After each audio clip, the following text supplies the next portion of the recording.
estamos estudiando la clasificación. No van a tomar control de las diapositivas, por favor, no van a tocar nadie, ¿ya? No van a tomar control, el que está en las diapositivas, por favor, se sale. Hola, ¿quién está ahí? ¿Alguien ya entró? Hola. Sí, doctora. Ya, no van a tocar nadie, nada de lo que corresponde a las diapositivas, ya, porque después me bloquean a mí. Ya, doctora. Yo no puedo dirigir. Ya, entonces estábamos diciendo de que ya ustedes han visto con la clasificación que tenemos de acuerdo a la morfología, forma que presentan los parásitos, nosotros los habíamos clasificado en protozoarios, en helmintos, que estamos ahora viendo todo lo que son nemátodos, y posterior a esto vemos lo que son los platelmintos y artrópodos, que también son parte muy importante en el estudio de la parasitología, porque nos sirven como vectores, nos sirven como huéspedes intermediarios, y también en lo que corresponde a las infestaciones por parásitos, ¿sí? Bien, entonces ahora nos toca ingresar a todo lo que corresponde los parásitos más grandes. Me refiero a parásitos más grandes porque con relación a lo que son los protozoarios, habíamos visto que los protozoarios solamente están constituidos de una sola célula, son unicelulares, son microscópicos, son pequeñitos, no podemos verlos a simple vista, y dentro de lo que corresponde a su ciclo de vida, solamente ellos se reproducen, ¿sí?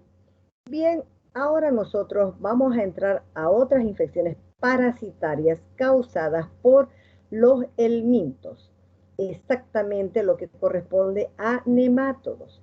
¿Quiénes están dentro de lo que corresponde a los nemátodos? Nosotros solamente vamos a hacer ahorita un pequeño recordatorio de lo que les acabo de decir. La clasificación en cuanto a su morfología, como hemos visto en los protozoarios o protozoos, helmintos y artrópodos. Dentro de los helmintos, como estamos viendo acá, vamos a hacer esta subclasificación que serían de los nemátodos. Y luego, posterior, hacemos a los platelmintos, que estos platelmintos se subdividen o se subclasifican en la clase céstodo o céstode y la clase tremátodo o tremátodo. Entonces, eso es la clasificación muy importante saber, para de esa manera poderlo entender mucho más lo que es la parasitología. Bien, entonces ahora vamos a ver lo que son los nemátodos. ¿Cuáles son los nemátodos más importantes, los que más prevalecen a nivel mundial, tanto en adultos como en niños? Empezamos con el más grande, como sería el Ascaris lumbricoide, que nos va a ocasionar una ascariosis. Todo lo que corresponde a nemátodos intestinales, nosotros vamos a decir acá las características que presentan. Anterior, como estábamos hablando de los protozoarios, hemos visto que solamente tienen dos formas evolutivas. Si yo digo o me refiero a formas evolutivas, es porque en los protozoarios solamente va a haber dos, que sería el quiste, que es la forma infectante, y los trofozoitos, que serían la forma patógena. En cambio, en estos nemátodos, estos ya son multicelulares, ya existen los vermes adultos. O sea, ¿qué quiere decir? Que los parásitos, al ser multicelulares, tienen otra forma evolutiva.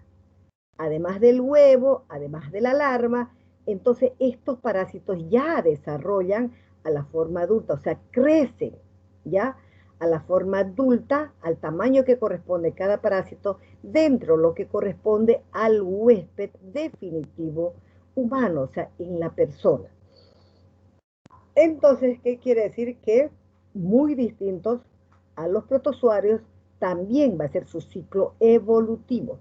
¿Por qué? Ya sabemos por qué estos tienen la forma infectante de los huevitos, eliminan huevos, salen al exterior, necesitan o requieren las condiciones ambientales para que esos huevitos que elimine el huésped definitivo, que es el hombre, se forme, se desarrolle la larvita, obviamente dentro del huevito. ¿Para qué? para embrionarse, para ser huevo infectante y para llegar a todos los huéspedes susceptibles, viabilizados ¿por quién? Por los artrópodos, por los vectores mecánicos.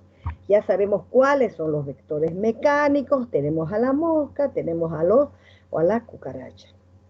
Bien, entonces tenemos que decir también que estos parásitos, al ser muy distintos a los protozoarios, son parásitos largos, son parásitos que miden en centímetros, muy distinto, por eso decimos a los protozoarios, y presentan una forma cilíndrica.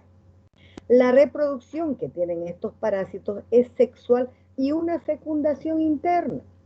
Si decimos fecundación interna es porque los huevitos los va a colocar una vez copule el macho con la hembra, entonces la hembrita produzca los huevitos y empieza a colocar huevos internamente. Por eso decimos una fecundación interna en todo lo que corresponde a los nemátodos. El aparato digestivo muy completo presenta la boca que en todos los parásitos son muy distintos. Por ejemplo, algunos como ser las uncinarias, si hablamos del ancilostoma, presentan dientes, en la boca dientes o dos pares de dientes puntiagudos. Sin embargo, el necator presenta lancetas o placas cortantes. Como así también el Trichuris trichura presenta una lanceta retráctil, pequeñita, diminuta, por la cual mediante esas lancetas ellos causan daño, hieren la mucosa, producen las hemorragias. Al igual que las uncinarias, mucho más todavía las uncinarias, porque tienen esos dientes, se enclavan, esas placas igualmente. Entonces, todo eso que corresponde a los distintos parásitos que van a tener en cuanto a su estructura, a sus características muy distintas. Presentan el esófago, el intestino y el órgano como el ano excretor. Bien, entonces vamos a entrar a ver todo lo que corresponde a las infecciones parasitarias ocasionadas por los nemátodos. Nosotros acá vamos a nombrar a la ascariosis, vamos a nombrar a la trichuriasis, vamos a nombrar a las uncinariosis, estrongiloidosis o estrongiloidasis y la enterobiosis o también oxiuriasis. Entonces, ¿qué quiere decir? Que todos estos nemátodos son muy importantes, su distribución es a nivel mundial, son muy conocidos, es muy alta la prevalencia, no solamente en nuestro país, en todos los países, como decimos, distribución mundial, y que son muy importantes que ustedes tengan y lo conozcan y sepan, porque ustedes van a ser médicos y se van a encontrar con muchos pacientes, más que todo infecciones parasitarias. Hay hartísimas infecciones parasitarias, no solamente infecciones parasitarias, también van a encontrarse con enfermedades parasitarias. Y si nosotros no manejamos bien la clínica, tampoco vamos a llegar a un buen diagnóstico y por ende no vamos a dar un tratamiento exactamente el que corresponde a nuestros parásitos, a nuestras parasitosis, ¿ya? Bien, entonces empezamos con la ascariosis, que es una geohelminthiasis. Ya sabemos que es un geohelminto, ya sabemos que los parásitos que caen a tierra, los parásitos que requieren de la tierra, de la humedad, de la temperatura, ¿ya? De la tierra que sea exactamente la adecuada para poder embrionar, porque son los huéspedes que van a eliminar los huevos, en este caso el Ascaris lumbricoide, se va a localizar o se localiza a nivel de intestino delgado, ¿ya? Esta ascariosis o este Ascaris lumbricoide, por ejemplo, se halla más que todo en regiones húmedas, en regiones tropicales, en regiones templadas, y obviamente afecta principalmente a los niños. ¿Debido a qué? Debido a los hábitos higiénicos precarios que los caracteriza a los niños, porque sabemos muy bien que los niños no saben lavarse las manos, falta de higiene, comen alimentos, los tumban al suelo, alzan, y es ahí donde ellos van a adquirir, son más las personas en riesgo de tener este tipo de parasitosis, ¿sí? Muy bien, pasamos a lo que es la trichuriasis. En la trichuriasis o en la tricocefalosis, nosotros vamos a decir que esta es otra infección producida por un geolminto. Está dentro de lo que corresponde a una geolmintiasis. ¿Por qué? Porque el huésped definitivo también elimina huevos y que esos huevitos requieren el tiempo necesario, la temperatura, la tierra ideal, ¿ya? ¿Para qué? Para embrionar, para que esa larvita se desarrolle en ese huevito, por eso decimos embrionar, y sea infectante y también pueda mantenerse mucho tiempo si las condiciones son las adecuadas. Esos huevitos ya embrionados pueden permanecer meses, años y pueden ser vehiculizados a través de vectores. ¿Qué tipo de vectores? Ya sabemos cuáles son los vectores. En las infecciones participan más que todos los mecánicos. ¿Cuáles son los mecánicos? Ahí tenemos a la mosca, tenemos a la cucaracha, que ellos en sus patitas van a llevar, porque donde más que todo están las moscas, en los lugares sucios, en los baños, en los basurales, en las cloacas, etcétera, todo lo que es sucio, y por eso que ellos llevan en sus patitas y van contaminando donde vayan a sentar. Se pueden asentar se pueden asentar a una manzana, no la lava usted, ahí en esa manzana están los huevitos o pueden estar quistes y usted ingiere y se contagia. Entonces, de esa manera es lo que nosotros vamos a transmitirnos, ¿no es cierto? Bien, la tricocefalosis, la transmisión obviamente, como hablamos en este momento, es por fecalismo, predomina también más que todo en zonas tropicales, templadas, casi al igual que una ascariosis, ¿ya?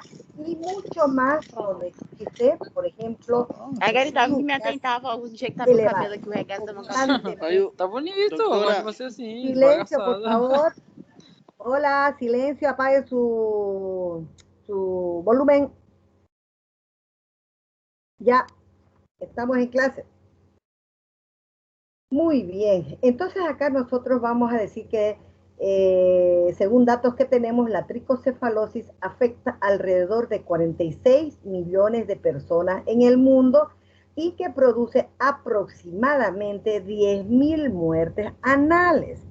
Entonces, ¿qué quiere decir? Que esta parasitosis es muy importante porque además de ocasionarnos una anemia, ya esto se da más que todo en los niños. En los niños lo que se va a ocasionar la anemia, no solamente porque ellos se puedan alimentar, según algunas bibliografías que se alimentan de sangre, pero que en otras dicen que es por la hemorragia, porque como les dije anteriormente, presentan esa lanceta retráctil diminuta, la cual se enclava, corta, hiere y produce hemorragias, ¿ya? Entonces también podemos decir en este tipo de parasitosis, por ejemplo, que es muy importante la carga parasitaria, porque de acuerdo a la carga parasitaria es lo que va a ocasionar las patologías que nosotros vamos a ver más adelante.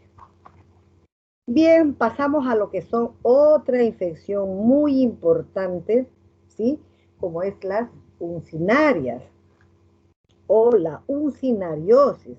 Dentro de lo que corresponde a la uncinariosis, nosotros vamos a ver que tenemos dos, por las características comunes que tienen, nosotros vamos a decir que tenemos acá al Necator americano y al Ancylostoma duodenales.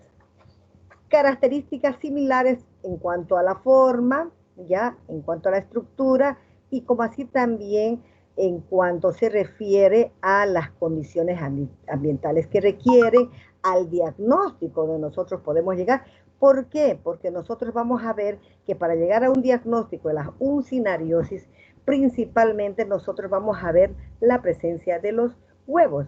Esos huevitos, ya, tanto del Necator como del Ancylostoma son súper idénticos, son similares, por lo tanto no hay diferencia alguna y es por eso que nosotros sí o sí las ponemos juntas porque la patología sí o sí es la misma que va a ocasionar el Necator americano, obviamente con la diferencia que el Necator americano su promedio de vida tiene 14 años y el Ancylostoma duodenalis tiene 7 a 8 años. Además que el Necator americano nosotros lo vamos a ver más que todo es de distribución mundial, pero este Necator americano o estas uncinarias generalmente están en todo lo que corresponde continente asiático, continente africano, exactamente, el Necator americano. Sin embargo, en todo lo que es Centroamérica, Sudamérica, nosotros es más alta la prevalencia, el Ancylostoma duodenales, ¿ya? Bien, entonces también la característica que presentan estas uncinarias, sí o sí, es que estos, como decíamos anteriormente, producen, es muy importante esta parasitosis. ¿Por qué? Porque producen anemia, la anemia tropical, la anemia galopante. ¿Por qué decimos una anemia galopante? Porque uno, que estos parásitos se alimentan de sangre, sí o sí. Dos, de que van a producir las hemorragias. Las hemorragias, ¿por qué? Porque como ya sabemos que ellos presentan los dientes puntiagudos, las lancetas cortantes, ellos se enclavan.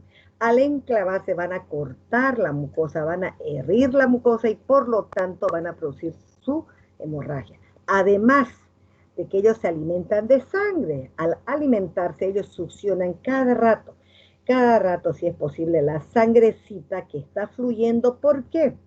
Porque estos parásitos son tan inteligentes que eliminan una sustancia que actúa como anticoagulante. Por eso es que la sangre va a fluir y va a fluir. Entonces, hemorragia y por succión, por alimentación, es lo que produce la anemia galopante o también llamada anemia tropical.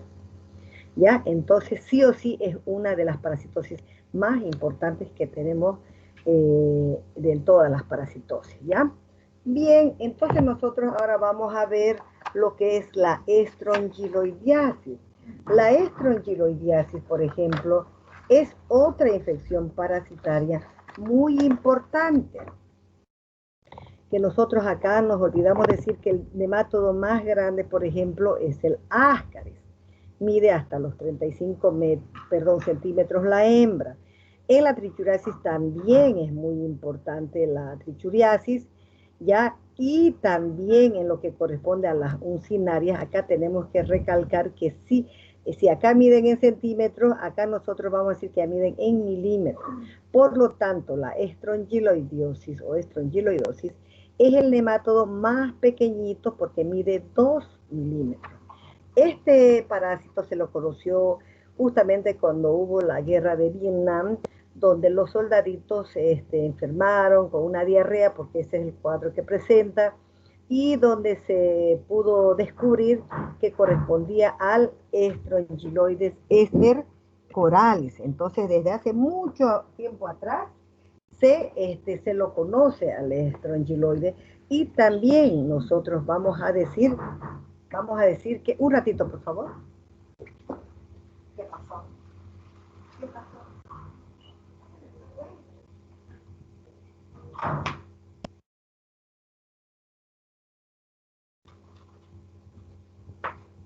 Ya, perdón, ya, en la estrongiloidosis, por eso dijimos que esto se ha descubierto mucho tiempo atrás.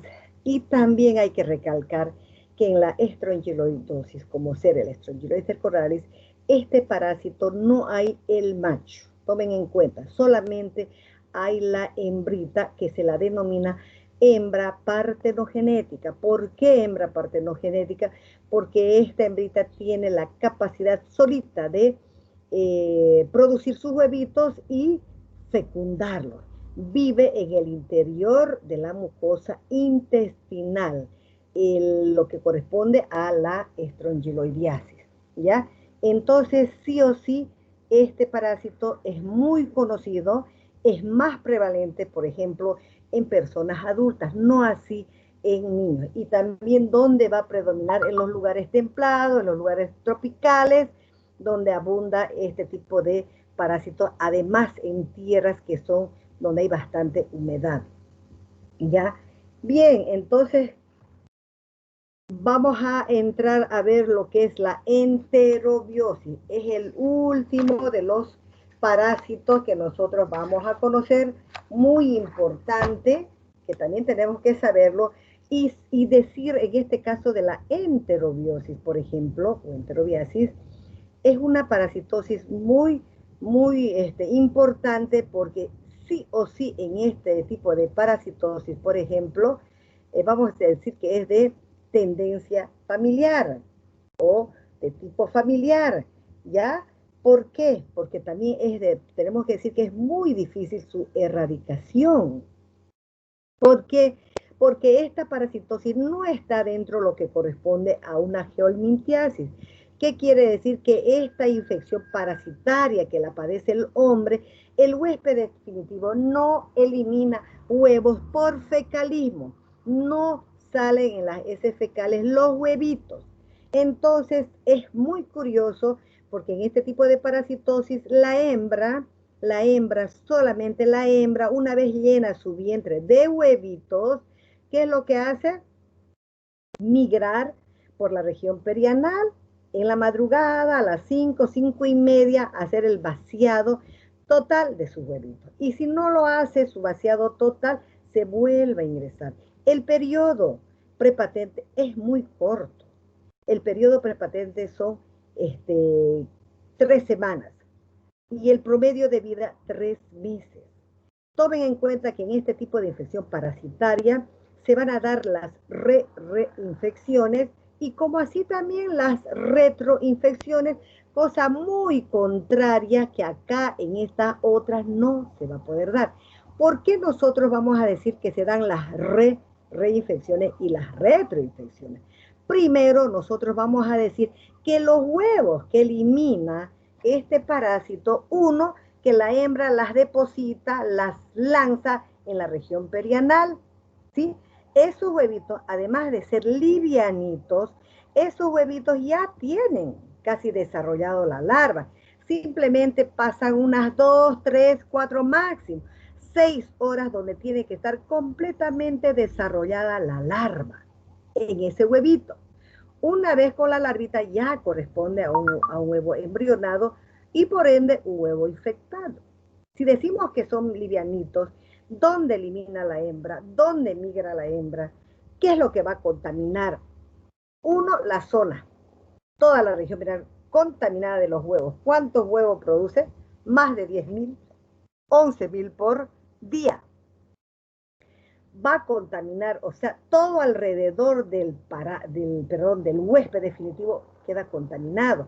Va a contaminar las sábanas, va a contaminar las colchas, las frazadas, va a contaminar la ropa, el pijama, la ropa que usa la persona, el cuarto va a quedar contaminado con huevitos, va a contaminar el baño, va a contaminar los juguetes, ¿ya? Va a contaminar los servicios, todas las áreas del hogar, va a quedar contaminado los jabones, las toallas, juguetes, todo va a quedar contaminado. Y si decimos que nosotros vamos a tener esa reinfección y esa retroinfección, es porque, como les digo, los huevitos no requieren tierra. Ya, estos huevos ya salen casi infectados. Y por lo tanto, si se va a dar más que todo en los niños en edad escolar, entonces, ¿qué quiere decir? Que el síntoma característico son síntomas de tipo alérgico. Por ejemplo, el prurito anal, el prurito nasal, el prurito vulvar. Si es que se va a dar en los niños, como estamos hablando, los niñitos se rascan, debajo de la uñita hay muchos huevitos y esos huevitos van a ingresar nuevamente. El niño mete el dedo a la boca, por eso se reinfecta, ¿ya? Y si hablo de retroinfecciones, ¿por qué? Porque los huevitos han quedado a ese nivel donde ha hecho el vaciado la hembra, ¿se acuerdan? Al quedarse ahí, de acuerdo a la temperatura que vaya a presentar el paciente, el huésped, esos huevitos pueden eclosionar. Al eclosionar, al romperse el huevito, va a liberar esa larvita que ya está y que no requiere más que 4, 5, máximo 6 horas, como decimos. Libera esa larvita y esa larvita ingresa por la región perianal hasta llegar al intestino y desarrollar a la forma adulta. Esas son las retroinfecciones, por eso hay que tener mucho cuidado con los baños o donde nosotros nos vayamos a sentar. Entonces, solamente en la enterobiosis se va a dar las reinfecciones y como así también las retroinfecciones. Generalmente, ¿dónde se va a dar? ¿En qué tipo de lugares nosotros vamos a tener? En todo lo que corresponda a internado, en todo lo que correspondan los orfanatos, los colegios, los asilos en los viejitos y también las guarderías. Ahí es donde nosotros vamos a tener este tipo de parasitosis que obviamente es difícil. Si decimos que es difícil la erradicación, ustedes cuando tengan pacientes, por ejemplo, con este tipo de sintomatología, hay que preguntar cuántos habitan en la casa, cuántos viven en la casa y darles el tratamiento a todos porque de otra manera no se va a poder erradicar, ¿sí? Tomen muy en cuenta eso. Bien. ¿Cuáles son los mecanismos? ¿Cómo nos vamos a transmitir nosotros? ¿Cómo me voy a contagiar? ¿Cuál es la forma evolutiva que me va a ocasionar esta parasitosis? Ahí vemos en el Ascaris lumbricoide, el Trichuris trichura, por fecalismo. ¿Por qué decimos por fecalismo? Porque mediante las heces fecales van a eliminar, ¿qué van a eliminar? Huevos. Estos huevitos, como les decía, acá se va a dar está dentro de lo que corresponde a una geolintiasis. Estos huevitos requieren de humedad, estos huevitos requieren de tierra, estos huevitos requieren de temperatura, estos huevitos requieren del tiempo propicio. ¿Para qué? Para que este huevito se embrione. Al embrionarse quiere decir que ya lo tiene la larvita y por lo tanto ese huevito ya es infectivo, ya es infectante. ¿Y cómo va a llegar a los huéspedes susceptibles? A través de los vectores. Ya sabemos que es un vector mecánico, que es un vector biológico. En este caso, si son infecciones, son los vectores mecánicos. Entonces, esos vectores mecánicos son los que van a ir a contaminar a las frutas, van a contaminar con huevos las verduras, las frutas, las verduras, las comidas que no han sido higiénicamente preparadas y por lo tanto vía oral va a ingresar al huésped y va a desarrollar el parásito a la forma adulta que corresponde. De esa manera nosotros nos vamos a transmitir. El Necator americano y el Ancylostoma duodenalis y el Strongyloides intercoralis, nosotros nos vamos a contagiar, nosotros nos vamos a transmitir a través de piel intacta. ¿Qué quiere decir? Mediante esta larvita, que es la larva filariforme, que es la larva infectante, que es la larva que tiene la capacidad de atravesar piel, de penetrar piel y de esa manera va a ingresar al huésped y desarrollar a la forma adulta. Muy rara vez sí se puede dar que una larvita ingrese, pero eso es en raras ocasiones. Generalmente es por piel el mecanismo de contagio, el mecanismo de transmisión y de qué manera va a ingresar al huésped. Finalmente tenemos acá al otro parásito que acabamos de hablar, que sería el Enterobius vermicularis o también llamado oxiurus. ¿Cuál es su forma de contagio? ¿Cómo nos vamos a contagiar? ¿Cómo nos vamos a transmitir? A través del ciclo ano, mano, boca. ¿Mediante qué? Mediante los huevitos embrionados. El huevito embrionado es un huevo infectante. Ya les dije anteriormente que este huevito no requiere tierra, no requiere humedad, no requiere temperatura. Este huevito que elimina, que hace el vaciado la hembra, ya los elimina con casi desarrollada la larvita. Por lo tanto, a las horas ya este huevito es embrionado y podemos nosotros hasta por inhalación deglutirlo y luego ingresar y desarrollar a nivel de intestino. Entonces, sí o sí su mecanismo de transmisión, ano, mano, boca. Y hemos dicho que generalmente se da en niños en edad escolar, ¿ya? Entonces, de esa manera también hemos hablado que las infecciones se van a dar constantemente, las reinfecciones y como así también las retroinfecciones. Bien, Acá nosotros vamos a ver las formas que presentan o cómo está constituido lo que nosotros llamamos el áscaris. Como ustedes se están dando cuenta, son muy distintos cada áscaris. Ahí nosotros vamos a ver la forma que presenta una forma cilíndrica en centímetros. Hemos dicho que la hembra siempre es más grande que el machito, mide hasta los 35, el macho entre 20 a 25, presentan un labio, presentan 3 labios prominentes, que sería a nivel de la boquita, en la parte anterior, ¿ya? Y donde nosotros vamos a ver que los parásitos presentan un color blanquecino, hay otros que presentan un color rosadito y también un color amarillo, ¿ya?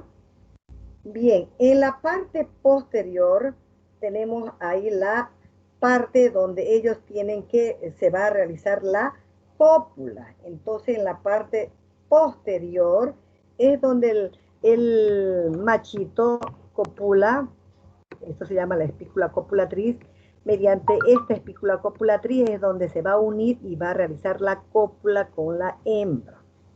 Nosotros para ver una diferencia que hay entre el macho y la hembra, porque todos los nematodos tienen sexo separado, entonces nosotros vamos a decir que el machito, para reconocerlo, presenta en la parte posterior una curveadita. Miren, la parte posterior es curveada, cosa contraria en lo que corresponde a la hembra que no tiene esa curvatura. Entonces ahí nosotros vamos a poder decir que este parásito es la hembra y este el macho. O sea, ver lo que corresponde a la diferencia que existe. Los huevos que presentan estos parásitos son bastantes. Con decirles que pueden colocar huevos entre 200.000 a 240.000 huevos por día. Eso con respecto a la ascariosis. ¿Cuál es la forma que presentan los huevos de estos parásitos? En este tipo de parasitosis ocasionada por el Ascaris lumbricoides, nosotros vamos a ver que presentan dos tipos de huevos. Los huevos fértiles fecundados por el machito y los huevos infértiles fecundados por la hembra. Esta más grande presenta solamente la última capita, que es la mamelonada esta, y la cual mide 90 micras. Y acá tenemos en forma ovalada o redondeada de color café ambo, que sería el huevo fértil infectante, y dentro, como vemos acá, es una masa granulosa la que va a dar lugar a la formación de la larvita. Presenta 3 capitas, vemos una externa mamelonada y 2 internas lisas. Bien, acá, a ver, vamos a hablar acá un poquito. En cuanto a los huevos infértiles, ustedes pueden de sus pacientes, cuando manden realmente, les pueden informar en su laboratorio la presencia de huevos infértiles. ¿Esos huevos infértiles nos llevan a un diagnóstico? Claro que sí. ¿Por qué? Porque este no es un huevo infectante, pero sí me puede llevar a un diagnóstico cuando me informen la presencia de huevos infértiles. ¿Por qué? Porque este huevito infértil, si sabemos muy bien que esto ha sido solamente fecundado por la hembra, ¿qué quiere decir? ¿Qué me da a entender si me informan la presencia de huevos infértiles? ¿Qué conducta yo voy a tomar? ¿Quién puede contestarme esta pregunta? Andresa Sousa Barbosa, Juliane. ¿Qué conducta tomaría si en mi laboratorio de mi paciente, en su examen laboratorial, me informan presencia de huevos infértiles abundantes? ¿Qué conducta ustedes tomarían? Castillo, Ayrton, ¿quién contesta? ¿Nada? ¿Nada? Bruno, Abigail Chávez, ¿quién puede contestarme? ¿Qué conducta tomarían? A ver.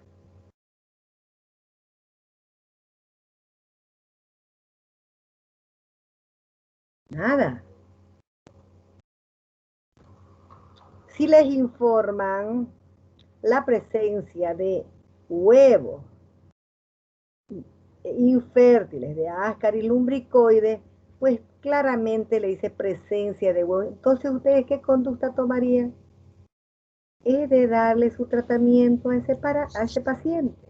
¿Tenía que hacer otra prueba? No. Examen. Ese examen me está diciendo presencia abundante de huevos infértiles. No es un huevo infectante, este es el huevo infectante. Pero esto me está diciendo, ¿qué me está dando? Si me dicen presencia de huevos infértiles en mi paciente, estos huevitos son fecundados por la hembra, solamente por la hembra. Entonces, ¿qué quiere decir? Que a mí me da a entender que al eliminar estos huevitos hay pues parásitos, pero no van a ser machos. Tiene que haber puras hembras. Y yo tengo que eliminar a todas esas hembras, porque yo no puedo dejar que mi paciente siga teniendo parásitos. Entonces tengo que darle mi tratamiento antiparasitario que corresponda. Tomen muy en cuenta eso, porque les puede llegar a enfermar. Puede tener solamente infértiles los pacientes. Entonces ahí puede ser que tenga un parásito hembra, o puede ser que tenga 10, 15, 20, ¿no? Entonces sí o sí yo tengo que darle mi tratamiento antiparasitario. Tomen muy en cuenta eso, ¿ya? Bien, ahora nos vamos a lo que es la trichuriasis, ocasionada por el trichuris trichura o también llamado tricocéfalo. Como ustedes se van dando cuenta, este parásito es muy distinto, ¿no es cierto? Muy distinto al Ascaris. Como vemos acá, mide 5 centímetros, más pequeño. El machito, como siempre, 2.5 centímetros, la mitad de lo que es la hembra. Y también nosotros vamos a ver acá que pareciera la colita, sin embargo es la parte anterior, súper delgada, como nosotros vemos acá, que el parásito lo tiene súper adelgazado como la forma de un cabellito en sus 3/5 partes anteriores. 3/5 partes anteriores. Y la parte posterior, como vemos ahí, ya sería de sus 2/5 partes posteriores, el cual es engrosado y el cual le da la apariencia de ¿qué? De un látigo. Esa es la forma que corresponde, color blanquecino, blanquecino del trichuris trichura. Vemos hasta toda la estructura que corresponde. ¿Sí? Eso es con respecto a la forma que caracteriza a este parásito. Su hábitat es el ciego, porque es ahí donde vive y donde queda bien, o sea, pegadísimo por su porción anterior, que presenta la forma esa, la que les había dicho, de la lancetita, diminuta, retráctil, ¿ya? Y que se introduce sí o sí fijamente y se introduce en las criptas glandulares mediante esta lancetita, se enclava directamente este parásito. Bien, vamos a ver ahora los huevitos. ¿Qué forma presentan los huevos? En todos los parásitos, como ustedes están viendo, es muy distinto, ¿no es cierto? Ya vimos los huevitos de los Ascaris, ahora estamos viendo el huevo del trichuris trichura, que presenta una formita elíptica, son de color café, miren 40, 50 micras, ya su membrana, como vemos acá, doble, miren, doble, y en sus extremos presenta como una especie de taponcito, se podría decir, miren estos dos, en ambos extremos, que les da la apariencia de unos limoncitos. La cantidad de huevos que presentan por día estos parásitos son entre 3.000 a 20.000 por día, ¿ya? Muy bien. Ahora vamos a entrar a lo que es las uncinarias. Las uncinarias, ya sabemos cuántas uncinarias son. Ya sabemos que es la uncinaria del ancilostoma y del Necator americano. Acá tenemos, esta es el Necator americano, y esta, la que les hablaba anteriormente, las placas cortantes. Miren, imagínense, con estas placas cortantes ellos se enclavan. Por eso cortan, hieren la mucosa intestinal y producen lo que son las hemorragias y a la vez se alimentan de sangre. Y acá vamos a ver lo que es el lo que corresponde a la boquita del ancilostoma. Acá están, miren, los dos pares de dientes puntiagudos por los cuales ellos se asemejan, son similares y también se incrustan, se enclavan mediante estos dientes en la mucosa intestinal, ¿ya? Entonces, de las parasitosis, hemos dicho que esta es la más importante, donde acá presentan la bursa copulatriz, esta es del ancilostoma, y esta la bursa copulatriz, que está en la parte posterior, y por donde ellos realizan la cópula. Dentro de las formas, ya sea acá vemos los adultos, también nosotros vamos a ver la forma evolutiva de los huevitos, y también vamos a ver dos tipos de larvas que van a presentar, la larva rhabditoidea y la larva filariforme, ¿sí? Entonces, de esa manera nosotros vamos a conocer a esta infección parasitaria, que especialmente ya hemos dicho que este Necator abunda más que todo en el continente africano y el continente asiático. Sin embargo, el ancilostoma duodenales nosotros los vamos a tener en nuestro país y también en el país de Brasil. O sea, todo lo que es Sudamérica, todo lo que es Centroamérica y todo. En Norteamérica casi ya no presenta este tipo de parasitosis porque ellos realmente manejaron unos programas para erradicar este tipo de parasitosis y lo siguen manteniendo por mucho tiempo, donde dotaron de calzados a todas las comunidades pobres donde hay mucha parasitosis y por lo tanto casi se logró erradicar totalmente. Lo contrario en nuestros países, ustedes saben que para mantener un programa es con costo, significa costo, dinero, entonces hasta ahora nosotros no logramos erradicar este tipo de parásitos, ¿ya? Bien. Ahora vamos a ver la otra forma evolutiva que presentan las funcionarias, donde nosotros vamos a ver que presentan la forma evolutiva de ¿qué? De los huevitos. Forma característica similar tanto de la uncinaria como del ancilostoma, de las dos uncinarias. Como vemos acá, una membrana única, ya, color blanquecino, y en el interior están los blastómeros, alrededor de unos 4 o 5 blastómeros, mide 60 micras, ya. Eso es con respecto que ustedes van a llegar a su diagnóstico laboratorial por la presencia de los huevos de las uncinarias. Y acá vemos las otras formas larvales. Vemos acá la rhabditoidea, que mide más pequeñita, 250 por 20 de grosor, y esta más grande, que sería 500 micras por 25 de grosor. O sea, son dos formas evolutivas que tienen, aparte del huevo y aparte de la forma adulta que corresponde a las uncinarias. Y finalmente vamos llegando a lo que es la estrongiloidiasis. En la estrongiloidiasis hablamos que no hay parásito macho, solamente hay un parásito hembra, ya que nosotros vamos a decirle que es el parásito más pequeñito y que este parásito mide 2 milímetros, nosotros vamos a ver que tiene el color blanco y vive en el interior de la mucosa intestinal. ¿De dónde es más prevalente? Igual, vive en los lugares tropicales, más que todo áreas tropicales, Asia, África y América. Es más frecuente, más que todo en los adultos, no en los niños, como hemos visto anteriormente. Los requerimientos del medio ambiente que necesita este parásito son también, al igual que las uncinarias, humedad y el suelo propicio, ¿sí?